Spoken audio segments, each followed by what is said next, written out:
Every Ramadan, Muslims share goals. This year, I'm doing less, and it's making my faith stronger than ever. No long lists of goals, no elaborate iftar spreads, no spiritual overwhelm, just pure intentional worship. Did you notice every Ramadan, Muslims climb aboard the spiritual express train, like backpacks loaded full of goals, like climbers scaling Everest? But this year, I'm stepping off that train, like a bird finding peace in a quiet nest, rather than racing towards the storm. No 30-day social media challenges, no buzzing notifications or demanding notice or demanding attention, no elaborate iftar spreads spanning like a merchant's marketplace, no spiritual overwhelm weighing down on me with pressure of all I have to accomplish because it's Ramadan, like an atlas carrying the world on my back. Just pure worship, a clear stream to a straight source. Allah subhanahu wa ta'ala. Welcome to the Mindful Muslimah Speaks podcast, a safe space to learn and grow into the best version of yourself that you're always meant to be.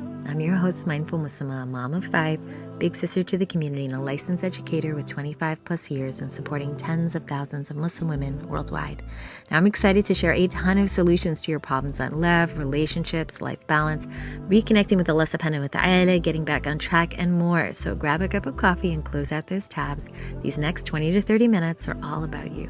Let's get started. Last Ramadan, I felt like a circus performer, like a one-woman show. Goals colored like a rainbow after a storm. Quran schedule mapped like a general's battle plan. Recipes lined up like soldiers, awaiting inspection. By day 10, I was like a smartphone stuck on power save mode. Screen dimming, apps closing, battery desperately clinging to the last 1%. My worship felt like I was trying to fill an ocean with a teaspoon. Exhausting, endless, impossible. Sound familiar? Why do we do this to ourselves? It is supposed to be hype, but not like that. What I'm describing is kind of like watching your own reflection in a mirror, isn't it? I don't know what it is, but we've like transformed Ramadan into like a spiritual Olympics. Sprinting between Tarawih and Suhoor like athletes chasing medals. But Allah subhanahu wa ta'ala didn't design it this way. He designed it like a master botanist plants. Imagine instead he plants it for us, kind of like each day a seed is planted in fertile soil. Each prayer is like a drop of water. Each good deed is like a ray of sunlight, nurturing growth that continues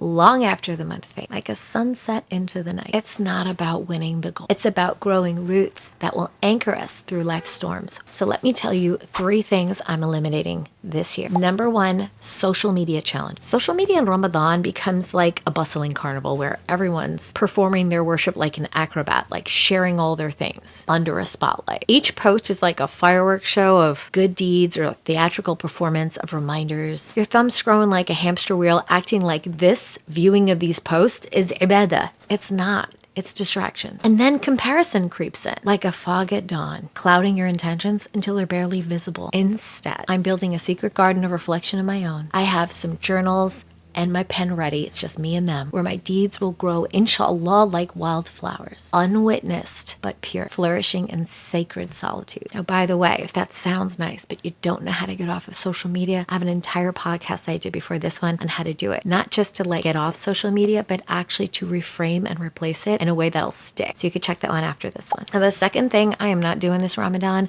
are complicated meal plans. You might have seen me in the past, but I'm just feeling this year's got to be different. Before, I'm not gonna lie, because the foodie in me, I ran my kitchen like a 5-star restaurant at rush hour. Iftar prep spreading across weeks, countless counters like an invading army, recipe lists unfurling like scrolls, stress simmering like a pot, about to boil over as like my whole kitchen is humming. Instead this year, I'm gonna outline simple meals that are gonna flow like a well-rehearsed symphony, inshallah. A halal symphony without musical instruments, because those are haram. Inshallah, I'm going to select my ingredients carefully, looking even into some of the meals that the Prophet, peace be upon him, ate. Each dish kind of prepared with precision, as in less is more, like a calligrapher and like the simplicity of the morning light. And the third thing I'm not going to have this Ramadan are ambitious goals. They never work, that's for sure. Am I trying to say don't try hard in Ramadan? Absolutely not. I'm saying actually get your goals done. Here's how. Some years I was treating my Ramadan goals like a shopper in an end-of-year sale.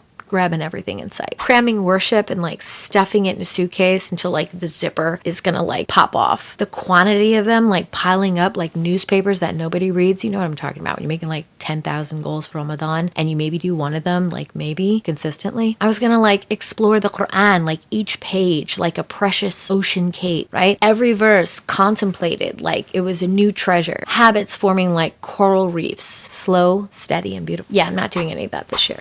What I'm gonna do is pick 3, maybe even 2 things that are really important to me. Could be spiritual, family, overlapping, whatever it is, that gut thing I know I need to do in this season of my life, and I am writing it out, sticking to it, and that's going to be my goal. My social media, complicated meal plans, and overambitious goals might be things that I'm not doing. Let me tell you what I'm adding. I want you to picture your life like an empty Japanese tea house. Each element serves a purpose. Things are not just stuffed in there for the sake of stuffing. Dhikr, tafsir, night prayers, like those, I'm gonna up the ante. That's where my energy belongs. Family conversations around learning things about Rasulullah.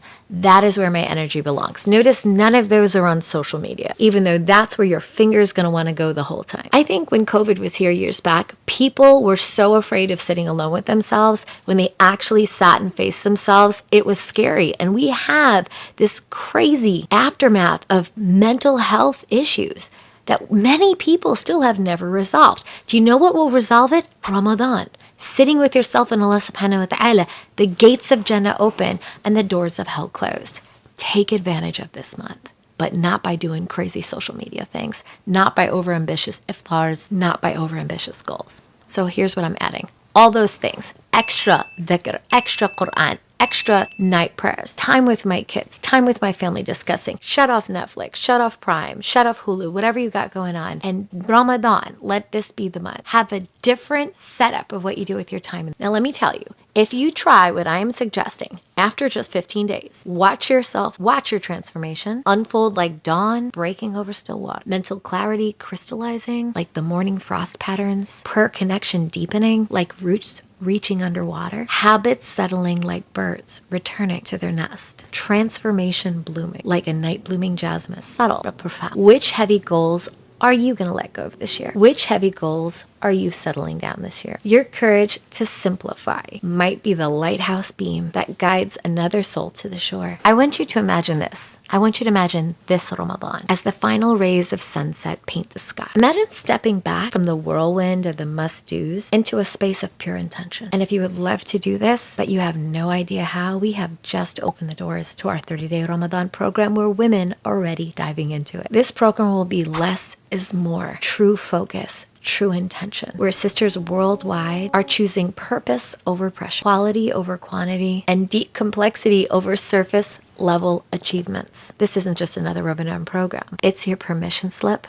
to do less and achieve more. Like finding an oasis of calm in a desert of expectation. We've removed the complexity and kept only what truly matters. No elaborate cooking schedules to steal your prayer time. No social media challenges diluting your intentions. No overwhelming goals to cloud your focus. For those exhausted of juggling too many spiritual plates, this is your invitation to put them down. We've created the structure, removed the pressure, and gathered the community of sisters who understand that sometimes truly less is more. Imagine having a circle of sisters 24/7 who celebrate simple iftar victories, are there when you need them, honor your private acts of worship, and support your journey. This Ramadan, let's reject the pressure to perform and embrace the beauty of intentional worship again, the way the Sunnah originally intended it to be. Let's transform overwhelm into overflow, not by doing more, but by doing less more intentionally. Click below to start this transformation journey for yourself this Ramadan. See you inside, where doing less becomes your pathway to everything that matters, inshallah. Assalamu alaikum rahmatullahi wa barakatuh.